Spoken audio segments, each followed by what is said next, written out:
굉장히 낯선 패널들이 왔습니다. 오랜만에 업로드를 하는 신축학개론 두 번째 시간이에요. 저번에 제가 이제 OT 영상을 올렸는데 아직 못 보고 오신 분들은 위에 링크를 달아둘 테니까 보고 오시면 좋을 것 같고, 저번에 제가 했던 OT 때 마지막 장표가 이거였어요. 드라마에 이제 4명의 주인공이 나오는데 사업주부터 금융 서포터즈까지 있었는데, 이거 한번 기억이 나시나요? 네. 아무튼 그래서 여기에 대해서 이제 하나씩 얘기를 해볼 건데, 이 영상이 올라갈 때쯤이면 아마 강의를 다시 한다는 컴백 영상이 올라간 뒤일 거야. 제가 유료 강의, 오프라인에서는 아마 이런 기획이랑 사업성 검토, 즉 이 사업주한테 굉장히 중요한 거는 이제 오프라인 강의로 따로 하고, 이 나머지는 유튜브로 이 밑에 부분을 한번 싹 풀어드리는 걸로 해서 한번 하나씩 풀어보도록 하겠습니다. 그래서 이번 주는 신축 투자에 대한 유형이랑 그 다음에 제 투자 사례했던 거를 가볍게, 처음부터 너무 어려우면 안 되니까 그렇게 한번 해볼게요. 그 전에 앞서 이제 오늘 여러분들이 저번 영상 올라가고 주변에서 말이 많았어요. 패널 좀 바꿔라.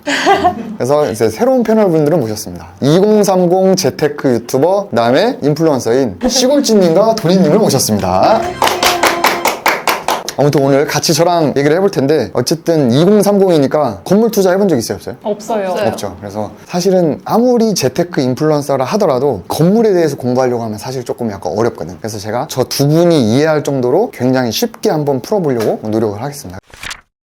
일단은 제가 오늘 신축 리모델링, 즉 디벨롭에 대한 걸 주제로 얘기를 할 거예요. 우리 채널이 그거니까. 근데 보통 우리가 이제 신축이랑 리모델링 얘기를 하면은 건물에 대한 얘기를 하는데, 우리가 여기서 이제 간과하는 게 하나 있지. 우리가 부동산을 사는 방법이 여러 개가 있는데, 부동산을 취득하는 방법, 가장 대표적인 게 뭐죠? 청약, 역시 공인중개사, 공인중개사에 찾아가서 집을 직접 사는 방법. 본인님 부모님이 건물주 아닌가요? 네. 부모님이 그 건물 어떻게 취득했어요? 땅 증여받아서? 증여받아서 새로 올렸어요.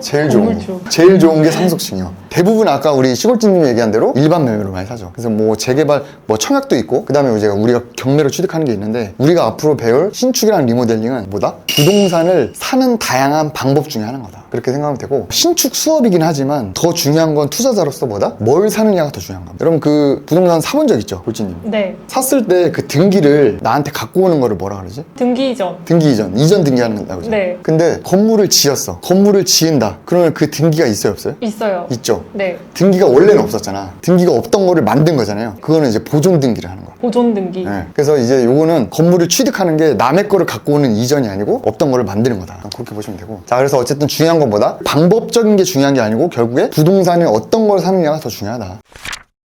자, 이제 본론인데, 신축 투자로 도는 방법. 자, 어쨌든 우리가 이제 건물을 지을 거잖아요. 건물을 지을 건데, 건물의 종류는 두 가지가 있어요. 첫 번째는 뭐냐면 단독 건물인데, 우리가 이제 건물이 하나 있으면 여기 이제 101호부터 302호까지 세입자가 와서 사는데, 사실은 이 세입자들이 6명이 살긴 사는데, 아까 우리가 등기 얘기했잖아. 이 건물의 등기, 이 등기라는 거는 이 부동산의 소유권을 얘기하는 거지. 집문서, 옛날로 얘기하면 그 집문서인데, 요 건물은 등기가 하나인 거야. 등기가 하나라서 그냥 이 건물 자체가 그냥 하나의 부동산이다. 즉 소유권이 한 명이다. 요거를 이제 단독 건물이라고 합니다. 자, 근데 이 옆에 있는 거는 똑같이 101호부터 302호까지 6명이 살아. 그냥 외형상 보면 건물이 똑같이 하나인데, 요거는 권리적으로는 소유권이 몇 개다? 6개인 거야. 각각의 호실이 소유권이 다 따로 있는 거지. 그래서 이거에 만약에 토지대장이랑 아니면 건축물 대장을 뗀다. 그럼 이거는 토지는 이걸 다 갖고 있고 이 건물도 이걸 다 갖고 있겠죠. 그런데 자, 이 집합 건물이라고 하는데, 집합돼 있으니까 101호의 등기를 뗀다. 이 만약에 땅이 100평이야. 그럼 100평에 대해서 토지 나누고. 그쵸. 이 101호는 이 토지의 대지 지분을 갖고 있는 거야. 대지 지분을 갖고 있고, 이 101호만큼의 건축물에 대해서 갖고 있는 게 이 101호의 이제 소유권인 거고, 요거는 사실은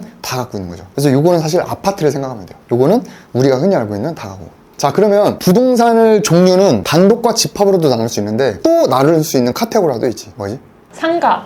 주택과 상가잖아. 맞죠? 보통 우리가 부동산을 주택과 상가로 많이 나누는데, 주택인데 단독 건물이 있고요, 주택인데 집합 건물이 있어요. 맞지? 주택인데 집합 건물은 우리가 흔히 얘기하는 뭐죠? 아파트야. 맞죠? 그 다음에 상가가 있어. 상가인데 단독 건물은 뭐다? 우리가 흔히 아는 꼬마 빌딩이야. 근데 상가인데 집합 건물이야. 그건 뭐죠? 우리 아파트 단지 앞에 있는 프라자 상가 있죠? 그럼 우리 막 분양할 때 상가도 분양을 하잖아. 근데 실제 외형상 건물은 하나죠. 그러니까 그런 건물인데, 사실 소유권은 그 구분 상가라고 하잖아. 그러니까 요거에 있는 상가 하나하나는 뭐다? 구분 상가라고 하는 거야. 이렇게 나뉘죠. 그죠? 자, 그러면 우리가 디벨롭 이제 수업이니까 이 4개 중에 하나를 지을 거고, 우리가 돈을 버는 건데, 돈을 버는 방법은 두 가지가 있어요. 골주가 지금 만약에 10억이 있어. 10억이 있는데 10억을 20억으로 만드는 방법이 있고요, 10억을 투자하면 매달 500만 원씩 나오는 투자가 있어요. 뭘 할래요? 20억 나오는 투자요. 그렇지. 보통 우리 2030들이나 아니면은 한 3, 40대까지는 그런 걸 원해. 그걸 뭐다? 자산 증식이라고 해. 그런데 만약에 골즈가 지금 나이가 70이야. 이제 살 날이 그래도 언제 한 30 죽을지. 약간 그래. 근데 10억이 있어. 그걸 20억으로 늘릴래요? 아니면 매달 500씩 받을래요? 매달 500씩이요. 그러니까 그건 현금 흐름이에요. 자, 그러면 건물을 여러분들이 지을 거잖아. 지을 건데 이 4개 중에 하나를 짓겠지. 지어서 둘 중에 하나는 택하겠죠. 그 다음에 또 하나가 뭐냐? 내가 쓰는 거죠. 실사용. 이 3개 중에 하나겠지. 거기에 따라서 세팅하는 게 이게 있는 거예요. 자, 그러면 아파트죠? 아파트는 주택이 집합 건물이야? 근데 이걸 지어서 내가 자산을 불리고 싶어. 그럼 지었어. 지은 다음에 불리는 건 어떻게 해요? 분양을 하는 거예요. 이걸 101호, 201호, 301호를 한 명한테 따로따로 팔아서 내가 그 차익을 얻는 거를 분양이라고 하는 거야. 맞죠? 그 다음에 이 자산 증식은 뭐다? 이 단독 건물을 지어서 통으로 매각하겠죠. 이거는 분양이 돼야 안 돼? 안 돼요. 돼요. 돈이는 지금 뭐 어디가 돈이? 분양이 되나요? 그것도? 이거는 지금 소유권이 몇 개죠? 하나요. 하나죠. 네. 이 분양이라는 거는 이렇게 쪼개서 파는 걸 분양이라고 합니다. 이거는 분양이 아니고 뭐죠? 그냥 매매. 그냥 통으로 매각하는 통매각이지. 그 다음에 이제 현금 흐름 같은 경우는 사실은 이제 월세로 놓으면은 그게 현금 흐름이겠지. 자, 그럼 여기서 대환 대출이 뭐죠? 뭘 갚고 대출을 받는 거. 본인은 모르겠어요. 몰라요? 네. 대환 대출은 대출을 가라는 거예요. 대출을 바꾸는 거예요. 자, 단독 건물이죠. 땅값이 20억이고 건물 짓는데 20억이야. 그러면은 그 건물의 가치는 얼마죠? 40억이죠. 40억인데 그 땅 사서 건물 짓는데 내가 대출을 30억을 받았어요. 그럼 내 돈이 얼마 들어가지? 10억. 10억이 들어가죠. 그럼 대출이 30억 끼어있는 거잖아. 그렇게 해서 10억이 박혀있고 30억 대출 받아서 40억짜리 건물을 세팅했어. 이해되죠? 그렇게 했는데 그렇게 건물 보유하고 월세 받아서 이자 내고 좀 용돈 쓰고 하다가 그렇게 5년이 지났네? 5년이 지난 다음에 30억 받은 은행이 있잖아요. 거기서 은행에서 이제 30억 대출 안 해줘. 대출을 갚아? 그러면 이제 A은행에서 B은행으로 갈아타는 거야. B은행으로 갈아타는데 B은행한테 가서 내가 이거 건물이 하나 있는데 이걸 담보로 대출 좀 해줄래? 그러면은 B은행은 이 건물이 얼마인지 감정을 하겠죠. 그럼 딱 감정을 해봤어. 감정을 해봤더니 이게 5년이 지났으니까 이 건물 값이 얼마야? 50억. 그렇지. 50억이나 60억이 돼 있는 거야. 야, 이 건물 60억짜리야. 그럼 우리는 대출을 40억까지 해줄 수 있어. 그러니까 B은행에서 40억을 대출이 나온 거야. 그래서 40억 대출 받은 걸로 30억 갚아버리고 그 10억이 옛날에 내가 들어갔던 돈이 회수가 된 거야. 그러면 대출을 대환을 한 거죠. 대환을 해서 하면은 뭐야? 결국에 자산이 증식된 거지. 그냥 대출만 늘어난 거지. 이게 왜 자산이 증식인가요를 할 수 있지만, 자, 자산은 뭐다? 부채 플러스 자본. 그렇지. 자기 자본 플러스 부채다. 부채가 늘어나는 것도 자산이 증식된 거니까 결국에는 이 대환 대출을 통해서도 내 투자금을 갈수록 줄여가면서 자산을 늘릴 수 있다. 이 얘기를 하는 거예요. 질문 있나요? 너무 쉬워요. 너무 잘 이해시켜 주셔서 좋아요. 예. 약간 연기할 때 좀 목소리 톤이 달라지는구나. 아무튼 이러고, 자, 보면은 내가 파란색이랑 빨간색으로 해놨어. 파란색은 뭐고 빨간색은 뭘까? 사업하는 사람한테 적합한 게 파랑, 투자가 메인일 때는 빨강인 거. 여기서 이제 컨닝 페이퍼는 했는데 보고도 모르는 케이스지. 아니에요? 골치 생각은. 빨간색은 일단은 갖고 있으면서 자산을 조금 더 증식시키는 그런 목적인 것 같아요. 사업가는 4848 빨리 이제 만들고 빨리 팔고. 그렇지. 네. 자, 결국에는 내가 지금 이렇게 물을 마시고 있는데 이 에비앙 비싼 물이잖아. 이 에비앙이라는 회사는 저수지에서 물 떠다가 나한테 눈탱이를 친 거죠. 물을 떠서 병에다가 해가지고 나한테 팔았어. 그럼 얘는 지금 물을 만들어서 나한테 판 거지. 그러면은 얘는 사업이 아니야? 사업이에요. 그럼 물사업 하는 거잖아. 네. 물사업이 돈이 되잖아. 자, 나는 건물을 지어서 누군가한테 파는 거지. 그러면 이게 물이냐 건물이냐 그 차이뿐이야. 결국 사업은 뭐야? 내가 뭔가를 제조해서 예쁘게 포장해서 서비스로서 파는 거를 사업이라고 하잖아. 결국 그거를 사업적인 관점으로 접근을 하면은 4848을 해서 돈을 버는 거고, 빨간색은 뭐야? 파는 게 아니고 내가 갖고 있는 거야. 그건 투자죠. 난 개인적으로 사업가가 돈을 많이 벌까요? 투자자가 많이 벌까요? 둘 다 해야 하지 않을까요? 어렵다. 어렵죠. 자, 화랑기 때는 사업가가 더 많이 벌어요. 분양 한 번 잘하면 몇백억 뒤에 하거든? 근데 길게 보면 투자자가 더 돈을 많이 번다. 그렇게 보시면 됩니다. 자, 일단 단독 건물이야. 단독 건물 한번 예를 들어볼게요. 자, 집중하세요.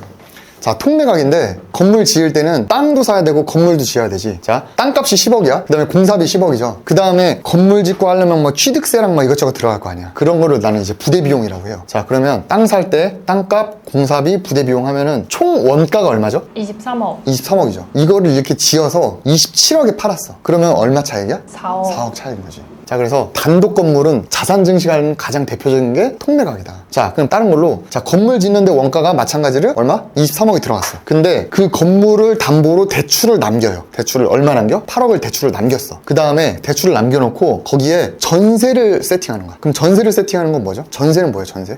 전세 빌려주는 거요. 전세는 이자가 없는 대출이라고 보시면 돼요. 세입자가 나한테 이자를 받지 않고 빌려주는 대출이다, 그렇게 생각하면 돼요. 약간 적폐적인 거긴 한데, 자 그러면 그 보증금, 그러니까 그분이 나한테 돈을 빌려준 거야. 대신 이자는 필요 없고 네 집 좀 쓸게야. 그러면은 전세 위주로 내가 세팅을 해. 그러면 보증금이 15억이야. 그러면 자, 이 건물 짓는데 23억이 들어갔는데 은행한테 8억을 빌리고 세입자한테 15억을 빌렸어요. 그럼 총 얼마를 빌렸죠? 23억. 23억 빌렸지. 건물 짓는데 23억이 들어갔는데 23억을 또 누가 빌려준 거야. 그럼 저 건물 짓는데 내 돈이 들어가요, 안 들어가요? 안 들어가요. 결과적으로는 안 들어가지. 그걸 무피라고 하는 거예요. 무피. 근데 반대로 월세죠. 똑같이 8억을 깔고 전세가 아니고 월세로 넣는 거야. 근데 월세는 이제 보증금이 낮잖아. 보증금이 낮으니까 보증금은 한 5억 정도만 들어오고, 그러면 8억에 5억이니까 실투는 얼마야 그러면? 10억. 10억이지. 그러니까 23에서 8, 5 하면은 내 돈은 10억이 묶이는 거야. 근데 대신 뭐가 나와? 이제 월세가 나오겠죠. 월세가 나오고 우리 8억에 대한 이자를 내겠죠. 이자를 내면은 1년에 얼마 나온다. 그렇게 해서 이제 수익률이라는 게 나오지. 수익률. 자, 이건 집합 건물이에요. 집합 건물은 땅 사고 건축비랑 부대 비용 했는데, 즉 건물 짓는데 원가가 40억이 들어갔어. 40억인데 이건 이제 빌라야. 아까 우리 그 골지가 얘기했던 빌라인데, 건물을 한 동을 지었지. 한 동을 지었는데 빌라가 10개 있다라는 건 뭐야? 호수가 10개라는 거야. 101호부터 502호까지 10개가 있죠. 이 10개를 하나씩 분양을 하는데 빌라 하나를 4억 5천에 분양을 해. 그럼 매출이 얼마죠? 4.5억짜리를 10개를 팔았어요. 매출이 얼마야?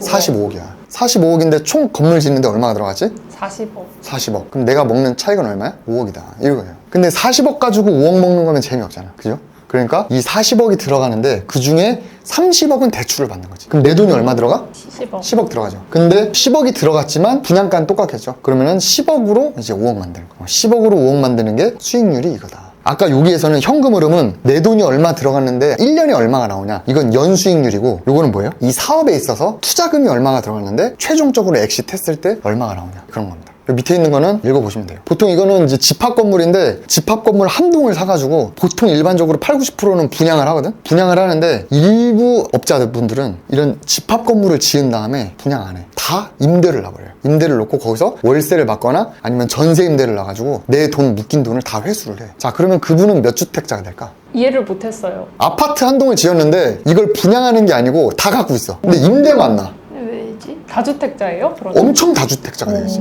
그럼 세금도 엄청 많이 세금 나오죠? 장난 아니겠지. 네. 그래서 그분들이 하는 게 뭐야? 건설임대사업자인 거야. 건설임대사업자를 내면은 그게 주택수에서 다 빠져요. 근데 우리가 생각하는 아파트나 이런 거에서는 거의 없는 일이긴 한데, 빌라 같은 거는 있을 수 있지. 맞잖아요. 빌라는 해봐야 사실은 뭐 8개에서 많아봐야 10개니까 그런 거는 돈 많은 분들은 지어놓고 월세를 받으면 완전 개플렉스고, 전세를 놓으면은 사실은 그냥 내가 다 회수가 되니까. 너무 막 공부에 심취해서 반응이 없는 거 아니야? 너무 심취해버렸다. 그치? 와, 철구. 저 근데 궁금한 게, 이 앞에서 전세를 세팅을 하는 게 만약 세팅이 안 되면은 그 리스크는 어떻게 해요? 전세가 안 들어오면, 요즘에는 이제 전세 사기 때문에 전세가 안 들어올 수 있죠. 네. 전세가 안 들어오면 망하는 거죠. 그걸 방지하는 거는 입지를 잘 공부를 하고 진입을 하는 것밖에는 대처 방법이 없을까요? 자, 23억인데 이 전세라는 거는 건물을 짓고 나서 들어오는 거잖아요. 뒤에 들어오는 거니까 건물을 지을 때까지 일단 이 15억이 내가 있었다는 얘기죠. 맞나요? 네. 이 대출은 8억은 땅 사고 건물 지으면서 대출은 받더라도 일단은 건물을 짓는 과정에서 내 돈이 있긴 있었다는 거지. 근데 전세가 들어오면은 회수가 됐다는 거죠. 안 들어오면 회수가 안 되는 거지. 그러면은 만약에 전세가 안 들어온다, 그럼 월세로 돌려야겠죠. 월세로 돌려오면은 돈 묶인 15억은 회수가 거의 안 되겠지만 대신에 현금 흐름으로 돌아오겠죠. 그래서 내가 처음부터 목표가 무피였다라고 하면은 요즘 시장에서는 좀 어렵지. 전세가 좀 나랑이니까. 자, 그래서 아까 제가 얘기했던 파란색 있잖아요. 파란색은 신축 판매업이라고 하는 거예요. 우리가 이제 사업자 등록증에 업종과 업태가 있는데, 우리가 건물 지을 때도 뭔가 사업자를 내고 하잖아요. 그러면은 거기서 건물을 사고 팔고 하는 거는 신축해서 판매하는 거고, 그 다음에 내가 가지고 있으면서 임대를 놓는 거는 그게 임대업이다, 이렇게 보시면 돼요. 그래서 만약에 내가 투자자다 그러면은 그냥 건물을 보유하고 임대 놓으면서 완전 나중에 시세 차익을 보면 되고, 내가 만약에 디벨로퍼의 기질이 강하다 그러면 신축 판매나 분양을 통해서 계속 뭔가 수익을 창출시키면 되는 거지. 저 질문 있습니다. 투자자에 적합한 성향이랑 사업가에 적합한 성향이 따로 있을까요? 이게 확실히 20대라 질문이 뜬금없으면서도 되게 생소하면서도 뭐랄까, 저도 궁금해요. 난 그런 질문 처음 받아봤어요. 정말요? 보통 투자자는 여자분들이 많고요, 디벨로퍼들은 남자분들이 많은 것 같아요. 뭐냐면 이 신축 판매나 분양은 크게 한탕을 먹는 거야. 아 리스크, 네. 하이 리스크, 하이 리스크, 하이 리턴. 리턴이 약간. 그래서 이게 만약에 아까 이 40억이잖아요. 이 건물 짓는데 40억이 들어가는데 이제 큰 거 하면 400억도 들어가겠지? 근데 400억 내 돈 가지고 하는 사람 거의 없거든. 다 대출 받고 80%는 대출 받고 그 20%는 내 돈으로 하는 거 자기 자본이잖아. 그거를 이제 에쿼티라고 해요. 에쿼티.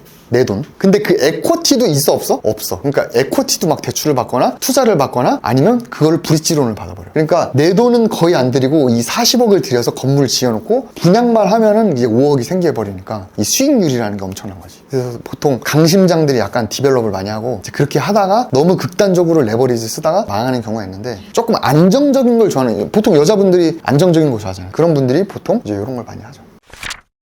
근데 저는 개인적으로 좀 투자자의 성향을 가졌으면 좋겠다라는 그런 마인드를 가지고 있어.